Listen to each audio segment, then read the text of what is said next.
Oui, la qualification n'est pas très pertinente. Le policier qui fait usage de son arme pour se défendre par rapport à une situation de danger, il ne veut pas tuer la personne sur laquelle il tire. Il veut l'arrêter, il veut la stopper.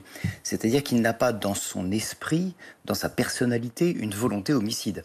Son but n'est pas de tuer les gens. Son but, c'est de se protéger lui ou de protéger autrui.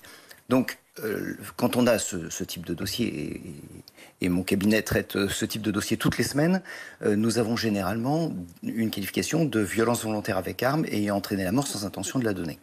Ce qui est une démarche judiciaire qui me semble plus pertinente que celle qui a été retenue mercredi.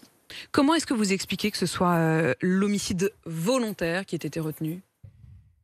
C'est un prisme, c'est le prisme par lequel les magistrats prennent le dossier. Ça dénote que pour les magistrats, non seulement les faits sont graves, mais surtout qu'ils sont illégitimes par ab initio. Dès le départ, ils estiment que les tirs sont illégitimes, en tout cas certains d'entre eux. Mais peu m'importe en fait la qualification retenue au départ, puisque moi ce qui m'importe c'est la qualification qui sera retenue à la fin de l'instruction, dans plusieurs années, quand on va juger de ces faits et quand on va établir s'il y a culpabilité ou pas. Mais ça sera fait à l'issue du débat judiciaire et vraiment on a le temps.